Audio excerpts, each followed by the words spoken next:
Dear students, welcome back to my channel English with Jagdish.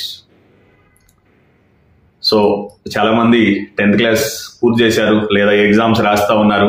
10th class అయిపోయింది. So next ఏంటి? So 99% మీకు అందరికీ తెలిసిందే, జాయినింగ్ ఇంటర్మీడియట్ లేదా కొన్ని డిప్లొమా కోర్సెస్కి వెళ్తూ ఉంటారు. వెరీ ఫైన్, రెండు కూడా మంచిదే, కాదనేది లేదు.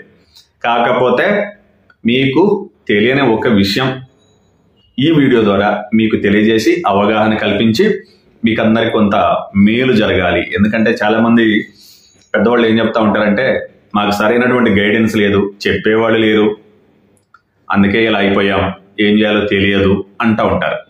సో ఈరోజు అయితే మనకి టెక్నాలజీ అందుబాటులో ఉంది కాబట్టి మరి మీరు పేరెంట్స్కి తెలియకపోయినా ఇట్లా యూట్యూబ్ ద్వారా కానీ గూగుల్ ద్వారా కానీ తెలుసుకునే అవకాశాలు ఉన్నాయి. సో 10th క్లాస్ తర్వాత ఫర్దర్ స్టడీస్ చేయలేము, 10th క్లాస్ తర్వాతనే ఏదో ఒక జాబ్ చేయాలి అనేటువంటి పరిస్థితి కొందరికి ఉంటుంది. లేదా ఎక్కడికో పోయే బదులు 10th క్లాస్ క్వాలిఫికేషన్ తోటి కూడా మనం లైఫ్లో సెటిల్ అయిపోవచ్చు కదా అని కూడా ఆలోచన ఉంటుంది. కానీ ఏముంటుందో తెలియదు. సో దానికే 10th క్లాస్ పూర్తయిన తర్వాత చక్కటి గవర్నమెంట్ జాబ్స్ ఉన్నాయి. సెంట్రల్ గవర్నమెంట్, స్టేట్ గవర్నమెంట్, రెండు గవర్నమెంట్స్ పరిధిలోనూ గవర్నమెంట్ జాబ్సే కాదు, చక్కని ప్రైవేట్ జాబ్స్ కూడా ఉన్నాయి. 10th క్లాస్ మినిమం క్వాలిఫికేషన్ అంటే ఇప్పుడు మీరు 10th ఎవరైతే పూర్తి చేస్తారో వాళ్ళు మినిమం క్వాలిఫికేషన్ ఎక్వైర్ చేసినట్లే, సాధించినట్లే. ఏ జాబ్కైనా మళ్ళీ చెప్తాను, గుర్తుపెట్టుకోండి, మీరు ఏ జాబ్ కోసం వెళ్ళినా ముందుగా ఓపెన్ చేసేది, మీరు ఎంత పెద్దదైనా, ఇప్పుడు నేను టీచర్ అయినా ఫస్ట్ 10th క్లాసే, 10th క్లాస్ చూసిన తర్వాత మిగతాయి. సో 10th క్లాస్కి అంత విలువ ఉంది. ఇప్పుడు 10th క్లాస్ తర్వాత మీరు కొన్ని గవర్నమెంట్ జాబ్స్కి అయితే డైరెక్ట్గా వెళ్ళవచ్చు.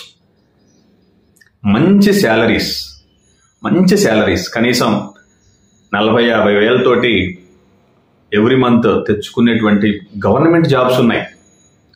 సెంట్రల్ గవర్నమెంట్ పరిధిలో, స్టేట్ గవర్నమెంట్ పరిధిలో. అవేందో ఇప్పుడు చూద్దాం. సో ఈ వీడియో మీకు యూస్ఫుల్గా ఉంది అని భావిస్తే మరి తప్పనిసరిగా లైక్ చేయండి, అవసరమైనటువంటి స్టూడెంట్స్కి షేర్ చేయండి. మీరు కాకపోయినా వాళ్ళైనా అటువంటి ప్రయత్నం చేయొచ్చు. ఇంటర్మీడియట్ అయిపోయినాక, డిగ్రీ అయిపోయిన తర్వాతనే గవర్నమెంట్ జాబ్ కాదు, ఆఫ్టర్ 10th క్లాస్ కూడా జాబ్స్ ఉన్నాయి. ముందుగా చూస్తే మీకు అందరికీ తెలిసిందే, ప్రపంచంలోనే అత్యంత పెద్దదైనటువంటి వ్యవస్థ భారతదేశంలో ఉంది. జీకే బిట్ ఏంటది? Railways, Indian railways. Railway recruitment board track managers అని వేస్తూ ఉంటుంది, అసిస్టెంట్ ట్రాక్ మేనేజర్స్ అని. ఈ ట్రాక్ మేనేజర్ పోస్ట్కి మినిమం ఎలిజిబిలిటీ క్వాలిఫికేషన్ వచ్చేసి 10th క్లాస్. ఈ సంవత్సరం 2025 సంవత్సరంలో కూడా సుమారుగా 32,000 పోస్ట్కి నోటిఫికేషన్ ఇవ్వడం జరిగింది. 32,000 ఉద్యోగాలకి నోటిఫికేషన్ ఇచ్చారు. దానికి అర్హత 10th క్లాస్. సో మీరు ఈ పోస్ట్కి ఎలిజిబిలిటీ సాధించారు 10th క్లాస్ పాస్ అయితే. సో ఏపీ, తెలంగాణ రెండు స్టేట్స్లో కూడా ఎవరైతే 10th క్లాస్ పూర్తయిందో ఇటువంటి పోస్టులకు అప్లై చేసుకున్నట్లయితే ట్రాక్ మేనేజర్స్, ట్రాక్స్ తెలుసు కదా, రైల్వే ట్రాక్స్, వాటిపైన చేసుకునే వరకు చిన్న జాబ్సే, బట్ రైల్వేస్లో మంచి శాలరీ ఉంటుంది. అసిస్టెంట్ ట్రాక్ మేనేజర్ ఈ సంవత్సరం 32,000 ఉద్యోగాలకి నోటిఫికేషన్ ఇవ్వడం జరిగింది. మీరు కూడా ఎప్పుడైనా సరే జాబ్ ఉంటాయి, కాకపోతే ఇంకొకటి మిస్ అవుతూ ఉంటారు. మీరు నోటిఫికేషన్స్ చూసుకుంటా ఉండాలి, ఎప్పుడు వస్తాయి, క్వశ్చన్ పేపర్ మోడల్ ఏంటి, ప్రిపరేషన్ ఎలా ఉండాలి, ఏ సబ్జెక్ట్స్ పైన ఉంటాయి, ఇవి తెలుసుకోని మీరు అసిస్టెంట్ ట్రాక్ మేనేజర్కి సంబంధించినటువంటి ఫర్దర్గా ఎవరైనా చేయదలుచుకుంటే, రైల్వేస్లోకి వెళ్ళాలనుకుంటే ఇది ఒక వండర్ఫుల్ ఆపర్చునిటీ. దానికి వచ్చేసి 10th క్లాస్ మాత్రమే ఎలిజిబిలిటీగా ఉంది. ఆ పై చదువులు ఉన్నా okay, but 10th class pass అయిన వాళ్ళు కూడా ఎలిజిబులే. ఇది ఒక ఫస్ట్ కేటగిరీ.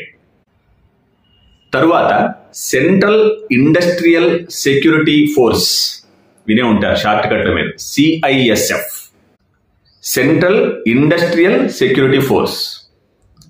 దీంట్లో కూడా చాలా చాలా ఉద్యోగాలు ఉన్నాయి. ఉదాహరణకు మీరు చూసినట్లయితే దీంట్లో కానిస్టేబుల్ పోస్టులు, అదేవిధంగా ట్రేడ్స్మెన్ అంటుంటారు.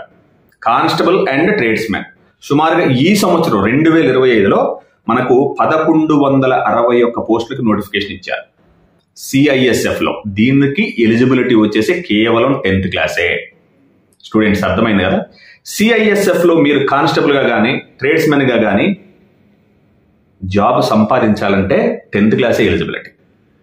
ఇంతకుముందు చెప్పిన రైల్వేస్ కాకుండా ఇది కూడా ఒక ఆప్షన్ అనేది మీకు వండర్ఫుల్గా ఉన్నది. ఇంకా కామన్గా తెలియాల్సింది, తెలుసుకోవాల్సింది ఇంకోటి ఏంటంటే ఊరూరా ఉండేటువంటి ఉద్యోగం postman, central dak office అంటాం. దీనిలో కూడా ఈ పోస్ట్ మ్యాన్ జాబ్కి ఎలిజిబిలిటీ ఏందో తెలుసా? 10th class. ఈ సంవత్సరం చూసినట్లయితే సుమారుగా 21,413 ఉద్యోగాలకు నోటిఫికేషన్ ఇచ్చారు. 21,413 పోస్ట్కి నోటిఫికేషన్ ఇవ్వడం జరిగింది. దీనికి వచ్చేసి eligibility 10th class. 10th class pass అయిన వాళ్ళు పోస్ట్ మ్యాన్గా చేయడానికి ఎలిజిబిలిటీ సాధించినట్టే. మంచి జీతంతో మీరు దీంట్లో కూడా ఎంటర్ అవుతారు. సో ఇది 3వ కేటగిరీ. ఇక 4వ కేటగిరీ మనకు ముఖ్యంగా స్టేట్ గవర్నమెంట్ ఆధ్వర్యంలో చూసినట్లయితే తెలంగాణ అండ్ ఏపీలో కూడా చాలా పాపులర్. అది ఏంటది? ఎర్ర బస్, ఆర్టీసీ బస్. ఈ ఆర్టీసీ బస్సులో కండక్టర్కి ఎలిజిబిలిటీ ఏందో తెలుసా? 10th class. 10th క్లాసే, ఎస్, 10th క్లాస్ పాస్ అయి ఉండాలి. దీనికి మీరు 10th క్లాస్ పాస్ అయిన వాళ్ళు ఆర్టీసీలో కండక్టర్ పోస్ట్కి ఎలిజిబిలిటీ సాధించినట్టే. ఇది ఒక విషయం. ఇంకా మనం ఇది సందర్భమో కాదో నాకు తెలియదు కానీ మినిమం క్వాలిఫికేషన్గా ఇంకోటి చెప్తా ఉంటారు. తల్లిదండ్రులు ఉద్యోగులుగా ఉంటారు. తల్లిదండ్రులు వాళ్ళల్లో ఎవరైనా అనుకోని పరిస్థితుల్లో చనిపోయి ఉన్నట్టయితే ఆ పోస్టులు కాంపెన్సేటరీ జాబ్స్గా, అంటే వాళ్ళ పిల్లలకి చిన్న చిన్న జాబ్స్ ఇస్తూ ఉంటారు. రికార్డ్ అసిస్టెంట్, ఇట్లాంటి జూనియర్ అసిస్టెంట్ అంటే కొంచెం పై క్వాలిఫికేషన్ ఉండాలి. కానీ ఇట్లా అటెండర్ కాడ నుంచి మొదలు పెట్టుకుంటూ వస్తూ ఉంటుంది. కనీసం 10th క్లాస్ క్వాలిఫికేషన్ చూస్తూ ఉంటారు. అంటే అట్లా ఏదైనా ఉన్నట్లయితే డైరెక్ట్గా అయితే అటెండర్ పోస్ట్ అనేది రిక్రూట్మెంట్ లేదు. అటెండర్ పోస్ట్కి రిక్రూట్మెంట్ అనేది లేదు. సో మనం డైరెక్ట్గా ఇది కాంపెన్సేటరీ జాబ్. ఇదైతే ఇది ఒక విషయంగా గుర్తుపెట్టుకోవచ్చు. ఇక ప్రైవేట్ సెక్టర్కి వెళ్దాం అనుకుందాం. ఫర్ ఎగ్జాంపుల్ ప్రైవేట్ సెక్టర్లో ఈరోజు గవర్నమెంట్ జాబ్స్ కంటే ప్రైవేట్ జాబ్సే ఎక్కువ. 90% ప్రైవేట్ సెక్టరే. స్టూడెంట్స్ గుర్తుపెట్టుకోండి. గవర్నమెంట్ జాబే కావాలి అంటే కాంపిటీషన్ ఎక్కువగా ఉంటుంది, కష్టపడాల్సిందే. అసలు ఏ పోస్టులు ఉన్నాయో ఇలా అవగాహన పెంచుకోవడం, ప్రిపేర్ కావడం ఒక పద్ధతి. ప్రైవేట్ సెక్టర్లో చూస్తే మీరు మినిమం ఎక్కడ ఏ షాప్లోకి వెళ్ళినా సేల్స్ ఎగ్జిక్యూటివ్స్ ఉంటారు. మీరు ఇప్పుడే షాప్స్ దగ్గరికి వెళ్ళి చూసి ఉంటారు. ఈ సేల్స్ ఎగ్జిక్యూటివ్స్కి కనీస విద్యా అర్హత అంటారు, మినిమం క్వాలిఫికేషన్, అది వచ్చేసి 10th క్లాస్గా చూస్తూ ఉంటారు. Minimum education qualification 10th class. ఏ ప్రైవేట్ జాబ్కి వెళ్ళినా ఎంత చిన్నదైనా సరే వాళ్ళు కనీసం అడుగుతారు ఏదో ఒకటి, ఒక సర్టిఫికేట్ వాళ్ళకి కావాలి, దానికి సంబంధించి 10th క్లాస్ మెమో చూస్తారు. ఇదొకటి. దీంతో పాటుగా ఇంకా టెలికాలర్స్ అని, ఇంకా ఏ ఆఫీస్కి వెళ్ళినా కానీ మినిమం క్వాలిఫికేషన్ అంటే మనకు టెక్నికల్ ప్రొఫెషనల్ జాబ్స్ కానటువంటి దేనికైనా సరే మినిమం క్వాలిఫికేషన్ వచ్చేసి 10th క్లాస్గా అడుగుతారు. కంపల్సరీగా 10th క్లాస్ పాస్ అవ్వయా అని అడుగుతారు. అది మీకు మినిమం ఎలిజిబిలిటీగా చూస్తారు. అది మీకు అర్హత సాధించినట్టే. సో ఇలాంటి విషయాలు మీరు దృష్టిలో పెట్టుకొని ఇంకా మనం ప్రైవేట్ సెక్టర్లో చూస్తే దేనికి టెలికాలర్స్ కావచ్చు, డేటా ఎంట్రీ ఆపరేటర్స్, కొంచెం దీంతో పాటుగా మీరు ఏదైనా కంప్యూటర్ స్కిల్స్, ఏదో ఒక కంప్యూటర్ కోర్సు బేసిక్స్ నేర్చుకున్నట్లయితే మీరు డేటా ఎంట్రీ ఆపరేటర్స్కి వెళ్తారు.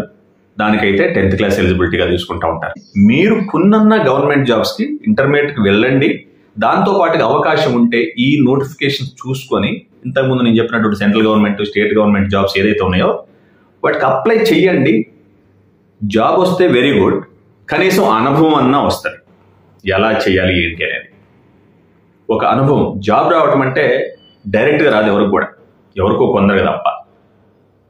మీకు అనుభవాలు వస్తాయి. ఫస్ట్ ఎక్స్పీరియన్సెస్, ఓహో ఇంత కాంపిటీషన్ ఉంటుందా, పేపర్ ఇలా ఉంటుందా, నేను ఎలా ప్రిపేర్ అయితేనే జాబ్ వస్తుందా, అంత ఆషామాషి కాదా, నేను ఎంత కష్టపడాలి అనేటువంటి అర్హత సాధించిన ఒక అవగాహన వచ్చినా కానీ మీరు జాబ్ సాధించడానికి ముందుకు అడుగులు పడ్డట్టే.